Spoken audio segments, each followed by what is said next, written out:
그러니까 십계명이나 율법을 다 지켰는데도 영생에 대한 확신이 없으니까 예수님에게 무엇을 더해야 영생을 얻을 수 있습니까? 하고 물어보러 온 거예요. 이 사람은 영생에 대한 확신이 없어요. 뭐를 다 했음에도, 율법을 다 지켰음에도 불구하고. 아까 분명히 말씀드렸죠. 율법을 다 지키는 건 굉장히 중요합니다. 선한 일을 하는 것은 중요합니다. 그러나 영원한 삶은 하나님이 은혜로 주시는 거지, 내가 뭔가를 해서, 말하자면 율법을 다 지켜서 또는 내가 선한 일을 해서 받는 거 아니라는 거죠. 그러면 율법 안 지켜도 되겠네요? 선한 일 안 해도 되겠네요? 그 어린아이 같은 생각 하지 마십시오. 짜증나 진짜, 그렇게 말하는 사람들 보면. 그런 거 아니잖아요. 어린아이처럼 생각하지 말고, 율법도 잘 지켜야 되고요, 선한 일도 해야 됩니다.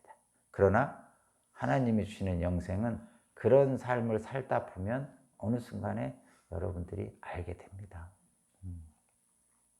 부족한 것이 있습니까? 이렇게 물어봤죠. 그러니까 적당히 좋은 것을 하면서 내가 선한 일을 했다고 착각하지 말자는 얘기입니다. 이 사람은 지금 그런 착각을 하고 살았어요. 그래서 아직도 영생이 뭔지를 모르는 거예요. 영생의 맛을 못 본 거죠. 그런 것입니다. 그러니까 예수께서 대답하셨어요. 21절의 말씀이죠. 너 완전한 사람 되려고 해? 영원한 생명 얻으려 해? 그러면 너 소유를 팔아 가난한 사람에 다 주어. 그리고 나 와서 나를 따라. 이렇게 말씀하셨죠. 여기서 예수님은 아신 거죠. 뭘 아셨어요? 이 사람이 왜 아직도 영생에 대한 확신이 없는지, 율법을 다 지켰음에도 불구하고 스스로 생각하기에 왜 영생에 대한 확신이 없는지, 그리고 아직도 무엇을 더해서 영생을 얻으려고 하는 이 생각이 무엇이 잘못된 건지를 예수님은 아시죠. 보니까 좋은 것을 하면서 선한 일을 했다고 생각하는데 실제로는 이 사람이 좋은 것을 행하는 것이 착각인 거죠. 뭐라는 게요? 거기 보면 21절에 내 소유를 팔아서 가난한 사람에 다 주어라 이렇게 표현했잖아요. 근데 이 얘기는 뭐죠? 이 사람이, 예수님 보기에 이 사람은 무엇에 지금 걸려 있냐면 재물에 걸려 있어요. 재물에 걸려 있단 말이에요. 근데 이 사람은 재물에 걸려 있는데 이 사람은 재물에 걸렸어요. 근데 저와 여러분 중에 모든 인간은 재물에 걸려 있는 사람도 있고요, 자녀에 걸려 있는 사람도 있고요, 권력에 걸려 있는 사람도 있고 다 다릅니다. 건강에 걸려 있는 사람도 있고 그렇습니다. 근데 이 사람은 지금 재물에 걸려 있어요. 사실은 대표적인 게 재물이죠. 재물에 걸려 있는 사람이 제일 많습니다, 이 세상에서. 근데 이 재물에 걸려 있는 거예요. 걸려 있다는 얘기 뭐예요? 재물에 대한 애착 때문에 율법을 다 지키고도 선한 일들을 많이 했음에도 불구하고 영생에 대한 확신이 없어요. 그러면 재물에 대한 애착이라는 게 뭐예요? 이 사람은 결국은 예수님의 말씀을 안 듣고 돌아갑니다. 거기 22절. 그러나 그 젊은이는 이 말씀을 듣고 근심하면서 떠나갔다. 그에게는 재산이 많았기 때문이다. 재산을 다 팔아서 남에게, 가난한 자에게 주라는 말이 이 사람에게는 말도 안 되는 얘기죠. 왜냐하면 재산에 대한 애착이 많아서 재산도 갖고 영생도 갖고 싶은 거예요. 근데 영생을 가지면 이 재물을 버려야 된다 그러니까 영생을 포기해버린 거죠. 재물을. 그러니까 이게 뭐죠? 현실적인 내게 주어진 현재의 기득권을 포기 못하는 거예요. 그러니까 재물에 대한 애착에서 벗어나지 못하는 거예요. 이게 바로 뭐죠? 우상이죠. 우상입니다. 우상 숭배하고 있는 거예요. 자기가 가지고 있는 재물을 우상 숭배. 하나님보다 재물이 더 좋은 거죠. 하나님보다 자녀가 더 좋은 거죠. 아브라함은 하나님보다 자녀를 더 좋아하지 않았습니다. 아브라함은 자녀인 이삭을 하나님께 바쳤죠. 그런 의미예요. 아브라함은 자녀를 우상으로 섬기지 않았습니다.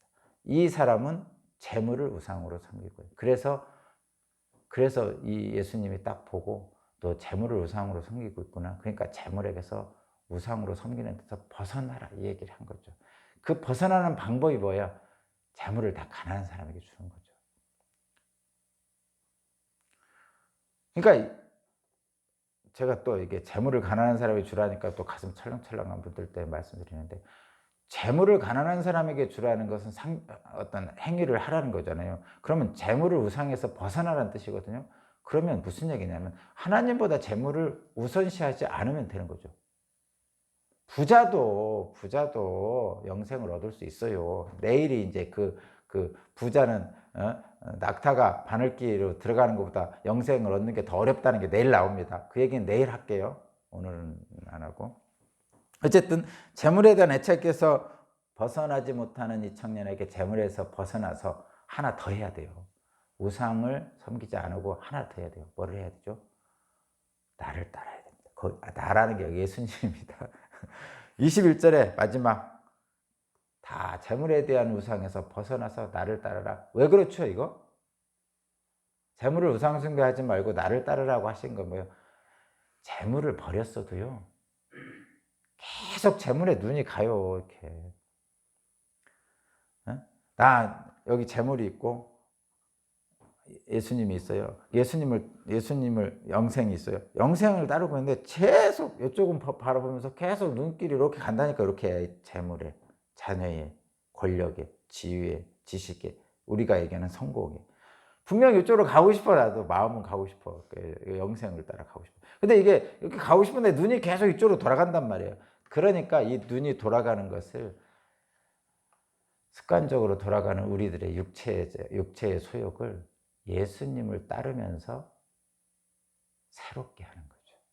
그래서 여러분들이 주일날 예배 드리는 거예요. 주일 성수하고 말씀 듣고 찬양하고 하는 것들은, 저와 여러분들은 육체를 가지고 있는 사람으로서 다 육체의 소욕이 있단 말이에요. 재물에 대한 것도 있든, 질병에 대한 것도 있든, 뭐 자녀의 성공이든 뭐든 다 있습니다. 근데 그것들보다 예수님을, 하나님을 더 중요시해야 되는데 그렇게 안 된단 말이죠. 그러니까 예수를 따라야 돼요. 그것이 저와 여러분들이 평생 교회를 통해서 하나님을 향해 나가야 되는 이유입니다. 선하지 않거든요. 우리는 선하지 않고, 그래서 그 세리처럼 가슴을 치면서 나는 죄인이로소이다 하면서 하나님을 따라야 돼요. 그 따르는 과정 속에서 마르다와 마리아의 그 마리아의 예수님 발치해서 예수님을 하고 바라보는 그런 어린아이 같은 모습이 될 때 비로소 하나님 나라가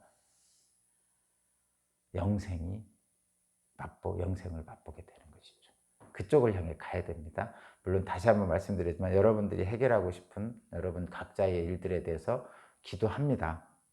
그걸 부정하지는 않습니다. 그러나 우리들이 가는 방향은 바로 영원한 생명, 영생입니다.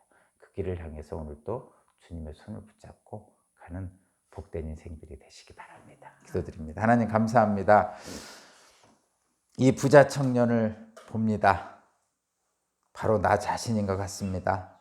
주님을 따르겠다고 하면서도 여전히 재물을 내려놓지 못하는 우리들의 모습 속에서 주님을 따르라고 하시는 말씀이 천둥처럼 들립니다. 오늘도 그 말씀을 붙들고 나가길 원합니다. 성령님 동행하여 주옵소서. 감사드리며 예수 그리스도 이름으로 기도합니다. 아멘.